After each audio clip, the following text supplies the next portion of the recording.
Hi guys, welcome to the unboxing and full review of this OUKITEL WP10 5G rugged smartphone with an 8000 mAh battery, 18 watts fast charging, 6.67 inch and 8GB RAM and 128GB of ROM, and a Sony 48MP AI quad camera, waterproof, shockproof, dustproof, has also NFC and comes with Android 10. I've been trying to upgrade this to something else like Android 11. It's not possible, so this is the latest thing, Android 10, but still it's a good thing. So it's listed currently for $499 on Amazon. It started with around $600, now down to $500. The question is it worth to buy or not? So make sure you're watching the whole video. At the end you will know if it's worth the price or not. So here's what we get. I mean, it's not a full unboxing, but I'm showing you what you get. By the way, of course, at the beginning there was a sticker on it. I'm telling you something about that.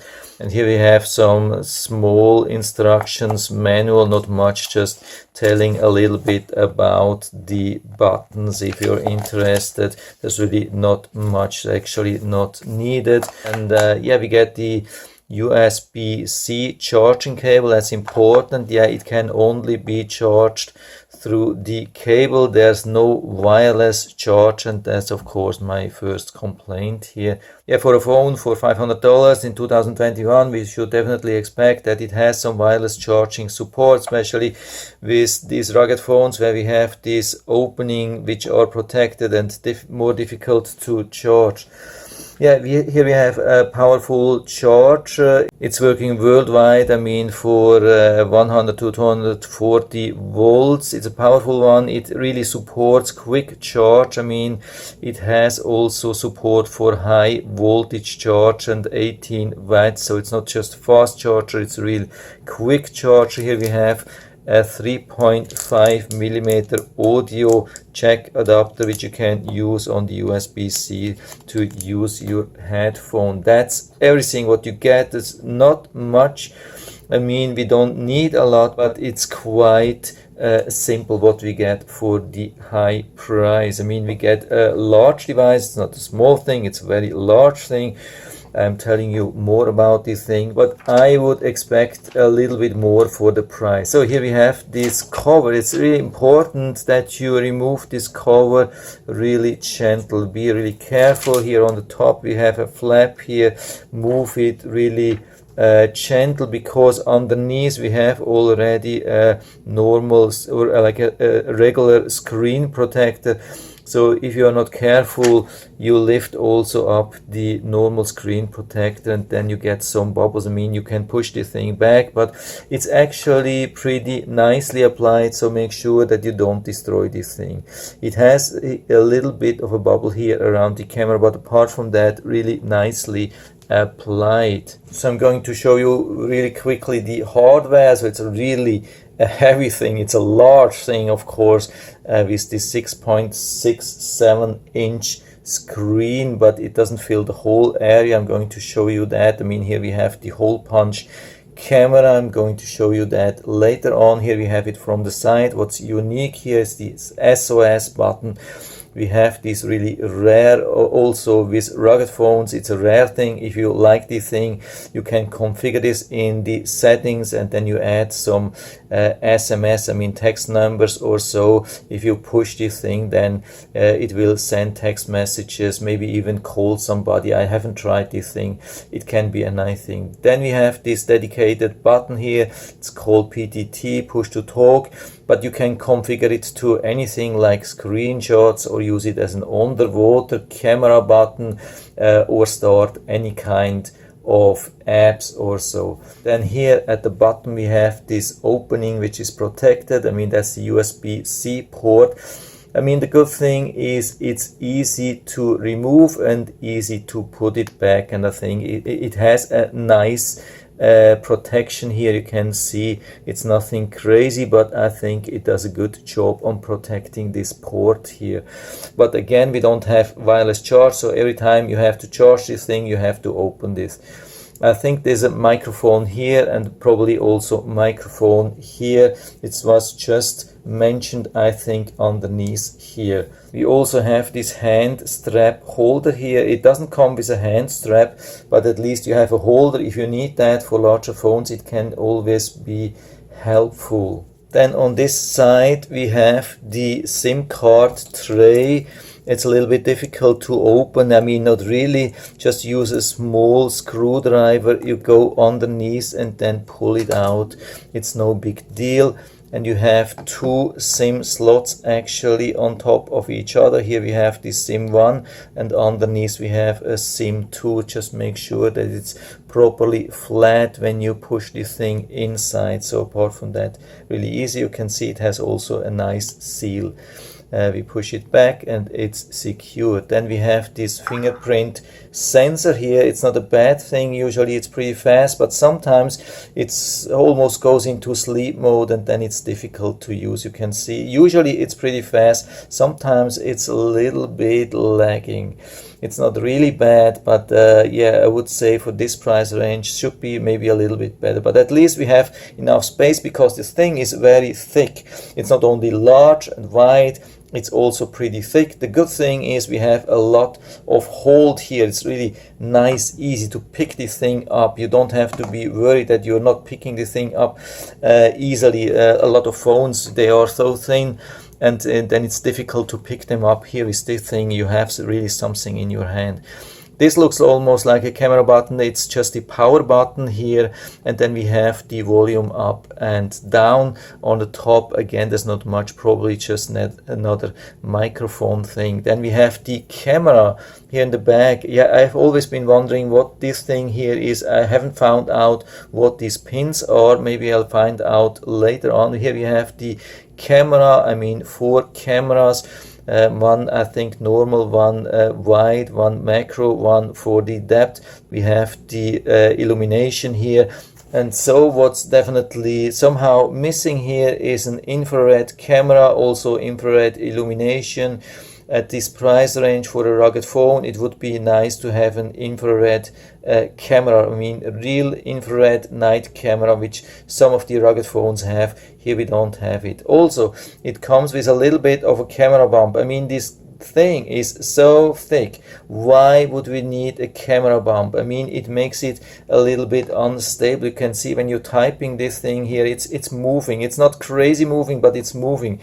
This camera bump was not needed. I mean, you can do cameras. I mean, it's not a crazy camera. It's not a Samsung camera. It's not a Huawei camera. It's okay camera, but it doesn't have any kind of stabilization. I mean, not optical stabilization, just have electronic stabilization. So this should easily be possible to make it flat. Why did they make a camera bump? It was actually really not needed. So you have also the cameras really on top, and they are a little bit prone to damage like always. But I'm pretty sure they are using Gorilla Glass here for the whole cover, but still, yeah, it would have been nice to have it a little bit recessed. That's better solved with other camera. So overall, it's not a bad thing. I mean, it's really powerful. You can see it has also really fast face unlock. So here I go a little bit higher with my face, so the camera should be able to detect me, and when I turn it on, you can see how fast this thing is. So the camera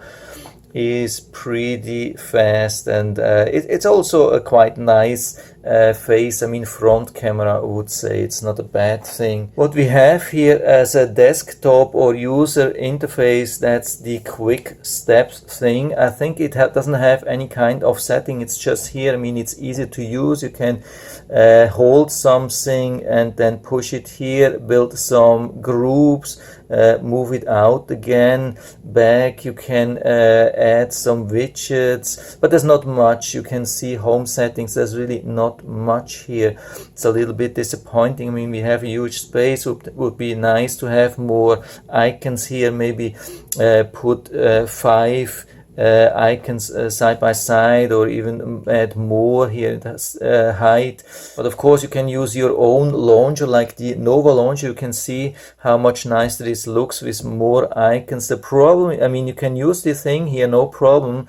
The only problem, when you swipe up, of course it's then using the default launcher, and it goes back to the old launcher. And the real problem actually with these launchers is that we can see here in the settings. You have to go into the systems, and we see the gesture, system navigation, and we can have these 3 buttons and the gesture navigation, but the gesture navigation is not possible to use with like the Nova launcher. I can show you that. Here we have the default launcher. You can see that's the quick step here. When I go to the Nova launcher, I mean, it works okay, looks like it's no problem. Then you go into the settings, and yeah, already you see that here it has switched back to these 3 buttons here. You go to system again, gesture, and the buttons, and you can see the gesture navigation is deactivated. It's grayed out, so there's no way to have like Nova launcher with the gesture navigation. That's really disappointing.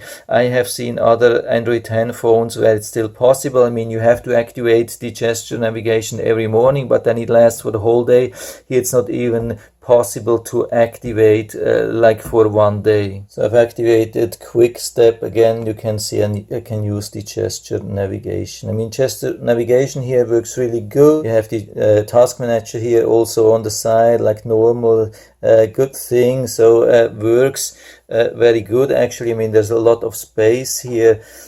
So it shouldn't be a problem, but it works really good. I mean, the whole phone is really fast. We cannot complain. I have been running already the Geekbench performance test. Yeah, now I would have to run it again, but I have already done this. So you can see that in the screenshots here, and it has reached a multi-core score of 1995 and single of 500, which is pretty good. I mean, it's nothing compared to other top phones like from Huawei or Samsung, and we can see the single core. Yeah, unfortunately I had to run this thing again to get the results or comparison. You can see it now is showing 1800, so it's a little bit going up and down. It's strange, I don't get it, but still we are about 20% higher than with the Helio, like P90 or so, G90. So it's really capable, there's no doubt about that. But the single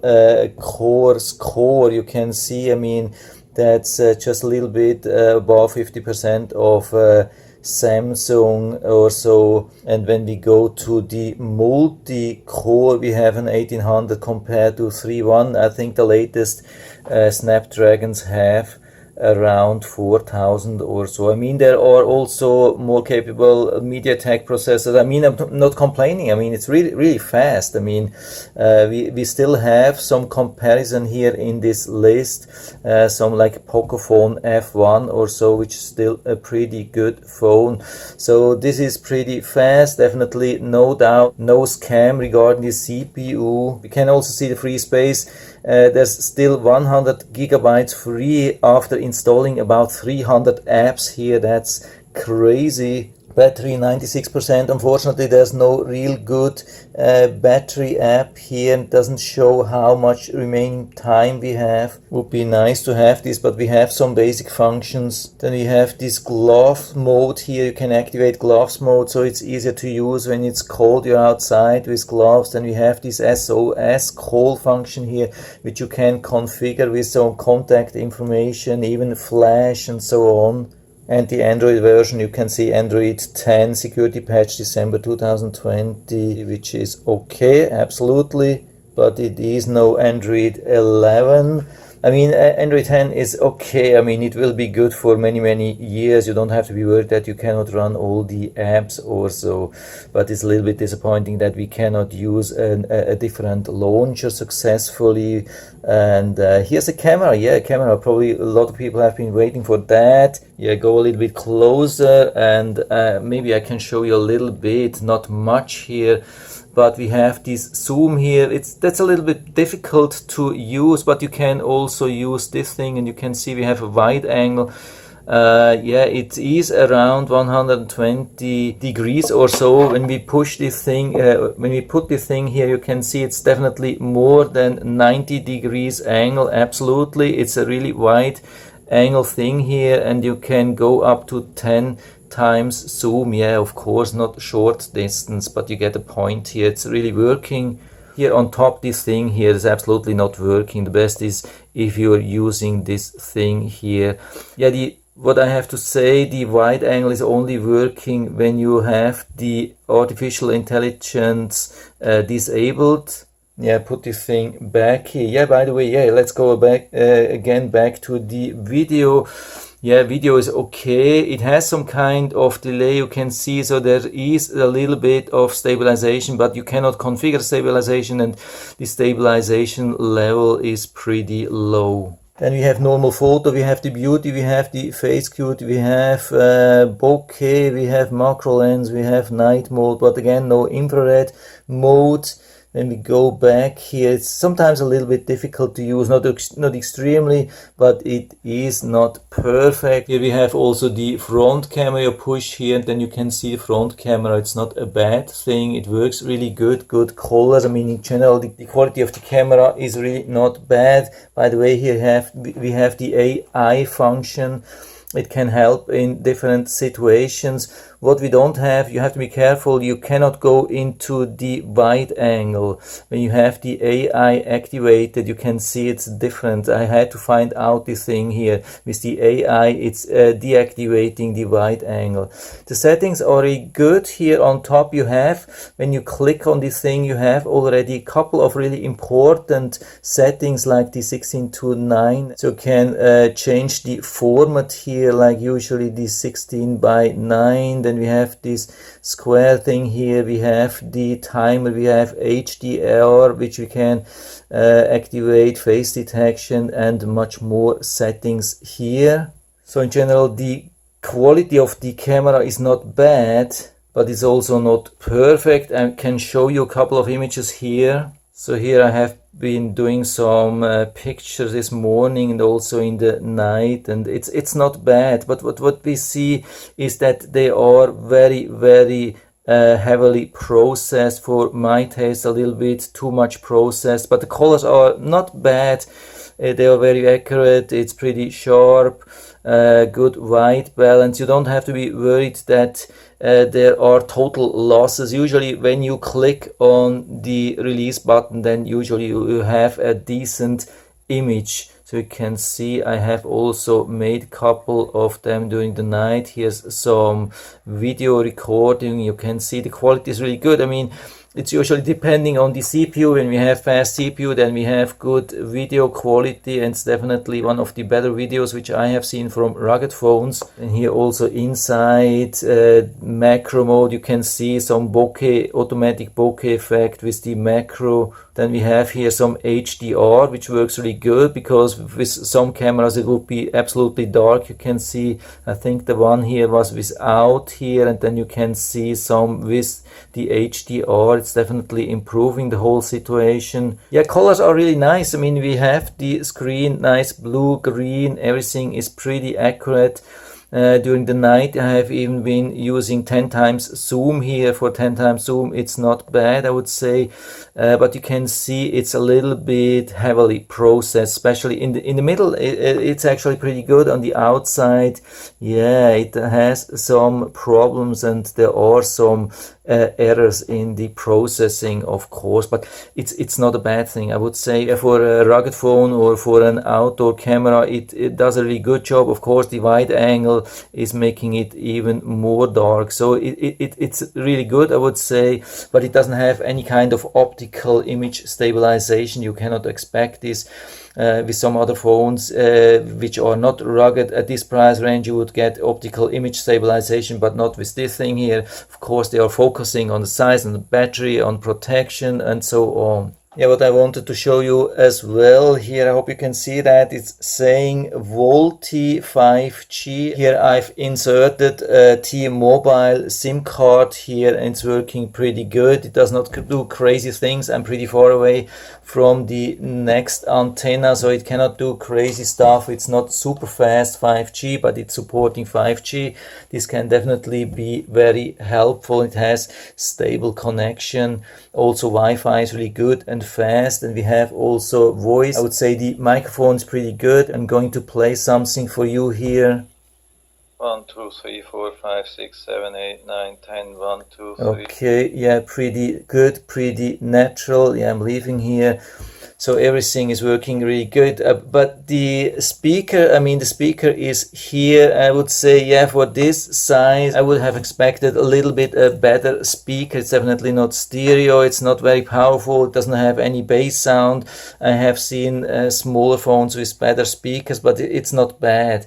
And we have also FM radio, but of course it needs the wired connection here, like headphones as an antenna. Then we have a lot of different tools here for outdoor things. We have an easy launcher here also, like more for winter or so. I'm leaving here again for the desktop. Regarding the battery runtime, I can't tell you anything about that. It's usually also a little bit difficult at the beginning, and a lot of things are running in the background and updating, so it's consuming more battery. But I don't have any doubt with this CPU and this huge battery, you can easily achieve probably even 1 week battery runtime. So overall, I'm not complaining.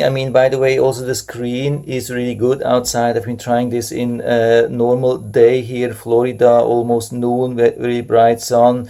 It doesn't do any crazy stuff, but it's nicely visible. I didn't have any problem operating this screen in full sun. So overall it does a good performance. There are just a couple of things a little bit missing. Yeah, why don't we get a hand strap here? It's just $1 or so. The nice thing is here that we can grab it easily because it's so thick. But if you don't like thick, then it's probably not the phone for you. It's really large. It's a massive thing here, but it's still pretty comfortable to use this thing. I'm surprised with this size and weight and everything. It still fits almost everywhere, like in my normal back pocket or so of my pants. So overall it's not a bad thing. Just what I missed a little bit, yeah, optical image stabilization would have been a nice thing at this price point. Then also wireless charge would have been really nice instead of having to open this flap every time, and like an infrared camera. This would be on my wish list for my next rugged phone, especially in this size. But apart from that, why not? And I'll put down the link to the Amazon listing down into the description, so you can check it out and order it right from there if you like it. And I hope I've been able to help you a little bit with this video. If you have any questions or comments, just write to the comment section below, and I'm always happy to talk about these things. And if you like the video, give me a thumbs up, subscribe my channel. Thanks for watching, and see you next time.